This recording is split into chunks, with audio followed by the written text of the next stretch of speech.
Now, Step Change Studios are an inclusive dance studio, and tomorrow they present Fusion. This is billed here as the UK's first inclusive Latin and ballroom dance inspired showcase. Rashmi Becker is the founder of the organisation. Welcome to the programme, Rashmi. Thank you. And also here is Adrienne Armorer, who has MS and dances in a wheelchair. Welcome to you, Adrienne. Thank you. Good to see you both. Now, Rashmi, I must admit, I've struggled to get my head around this. So tell me exactly what it is you do. What's different about what you do? So I set up the first inclusive dance company providing Latin and ballroom dance for disabled and non-disabled people to dance together. I have an older brother who has disabilities. He has autism and learning disabilities and a visual impairment, and I'm his guardian. And I was frustrated that there were little opportunities and activities for him to be able to get involved in dance. And as a dancer myself and volunteering in care homes and for healthcare community centres, I was finding again that people were asking where they could have more opportunities to be able to dance, and there was very, very little available.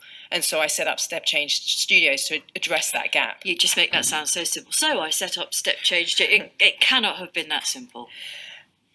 I actually have been really overwhelmed by the demand for inclusive dance. So in a way, you're right. There was probably a level of naivety in Sometimes it's the best way. Yes, though. and I think absolutely. So I think I set it up thinking, right, we'll offer a couple of dance classes, and 1 year on, over 1,000 people with disabilities have taken part in dance with us, many for the first time. So actually, it's been a very organic growth, with us being approached by individuals, by social care providers, by people that work in the community and families, because they just don't have those opportunities and they love to dance. Now, Adrienne, you had danced before your MS diagnosis. Yes. Yeah, what kind of stuff? As a hobby, I was just doing salsa dancing. A colleague at work had said to me one evening, "Oh, come along to this class," and I went along and absolutely loved it, and then just got more and more involved. And every time I went on holiday, I was looking for salsa classes that I could go to and just dancing with general people, and it was great, really good fun, and helps keep you fit as well. And your involvement in Step Change, what does that mean for you? Step Change for me has been my chance to get back to dancing. Now, being a wheelchair user, sometimes with crutches, being able to dance was just a completely different thing for me. I actually went to a couple of salsa clubs once I'd lost my mobility, and all I could do was just sit there and not get involved at all. With Step Change, I can actually enjoy the music, be part of the music, be part of dancing again, and having fun with other people around me. Tell me about your first time doing it.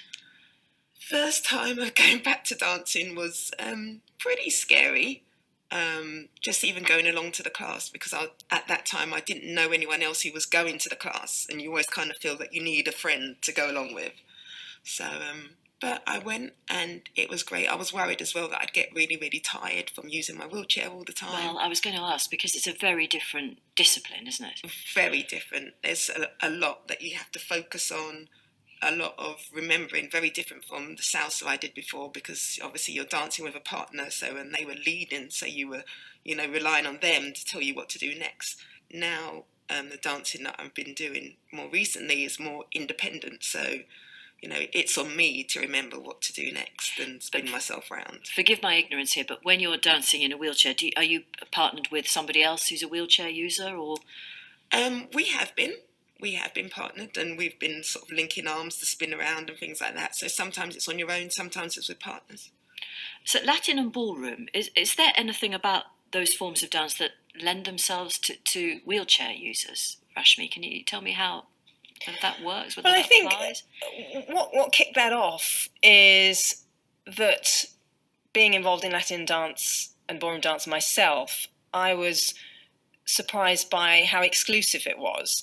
And given the popularity of shows like Strictly, which I think on average 11 million people watch, and yet 1 in 5 people in this country has a disability, I was surprised there weren't more opportunities, and I knew there was that gap. And so when we started offering lessons, classes, programs, the response was huge, and people have really loved that dance form, and not just people that are complete beginners, but professional dancers. So you mentioned fusion. A lot of the dancers in fusion are professional dancers in other genres who, when I approached to get their thoughts when I was setting up step change studios, wanted to hear about their experience, all of them said, "Oh, I'd love to do Latin and ballroom. I've just never had that opportunity," because there were opportunities in other genres like contemporary, but not in Latin and ballroom. And so a lot of those people are involved in the show because they just haven't had that chance before. And your brother, the fact that he has personally got so much pleasure out of it, Yes. that's the cherry on top of the cake, isn't it? Absolutely. I mean, especially because he has very severe disabilities, he's non-verbal, and so movement, dance, music is a really fantastic way for him to express himself. So anybody going along, it's tomorrow night. It's at the Lillian Baylis Studios, part of Sadler's Wells in London, tomorrow evening. What will they see? They will. I'm really excited because I think people will be really surprised by what they see. So we have 10 dance performances, all inspired by Latin and ballroom. Some are solos, duets, a couple of group pieces. They will smile. I'm sure they will cry. There are some dances that even through rehearsals I'm tearful because they're just so moving and beautiful. They will be surprised by seeing people in wheelchairs dancing with able-bodied ballroom professional dancers and how that interaction works. And a lot of the questions you've asked will be answered because I'm sure it will absolutely challenge people's preconceptions about what inclusive dance is and what Latin and ballroom is. And Adrienne, quick word on your costumes. What do you get to wear? I'm quite jealous. We will be wearing sequin dresses, headpieces, wigs, nice shoes. So you should come along. You'll see. I would love to. And the good news is the temperature is dropping, plummeting, in fact. So by tomorrow, you should be absolutely fine. It won't be, because I imagine it would be incredibly hot to do it tonight, but you're not going to be. So that's all right. Best of luck to you both. Thank Sounds you. an incredible thing. Thank you very much indeed. Details on the website is at the Lillian Baylis Studio at Sadler's Wells tomorrow evening. That's in London.